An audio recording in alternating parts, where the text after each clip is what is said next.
નમસ્કાર, આપ જોઈ રહ્યા છો જેકેએસ ન્યૂઝ ગુજરાતી. વાત કરીએ તો સુરેન્દ્રનગર જિલ્લાનું ગુજરાતનું એકમાત્ર ચોટીલા ચામુંડ માતાજીનું મંદિર કે જ્યાં નારિયેળીને છાલ અને ચુંદડીથી હોળી પ્રગટાવવામાં આવે છે.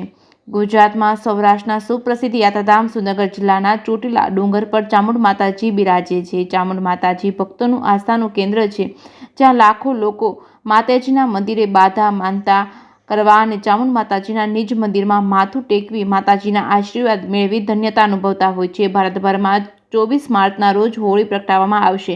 તેમાં સૌરાષ્ટ્રના સુપ્રસિદ્ધ પ્રવેશદ્વાર ચોટીલા ચામુંડ માતાજીના ડુંગર પર ફાગણ સુદ પૂનમને રવિવારે રાત્રે 2 કલાકે ડુંગર તળેટી પ્રવેશદ્વાર ખોલવામાં આવશે. ચામુંડ માતાજીની આરતી 3 વાગે મંગળા આરતી કરવામાં આવશે. ત્યારબાદ ચામુંડ માતાજીના દર્શન અને અન્નકૂટ કરવામાં આવશે. સવારે 10:30 થી 2 વાગ્યા સુધી ચામુંડ માતાજીની તળેટીમાં ભોજનાલયમાં મહાપ્રસાદ આપવામાં આવશે.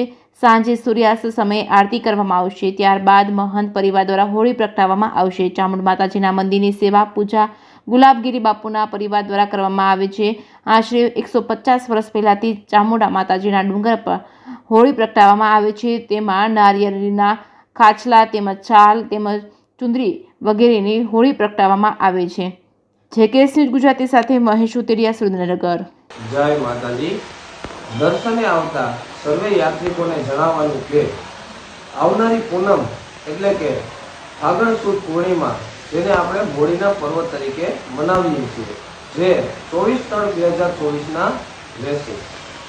આદિ અનાદિકાળથી ચાલી આવતી પ્રણાલી મુજબ મુખ્ય મંદિર પર્વત પર પ્રગટ માં ચામુંડાના દ્વારે પૌરાણિક અને નિજ મંદિર આવેલ છે. ત્યાં હોલિકા દહન 24/3/2024 ને રવિવારના સંધ્યા આરતી બાદ કરવામાં આવશે. જય માતાજી. માં ચામુંડા આપ સૌની મનોકામના પૂર્ણ કરે.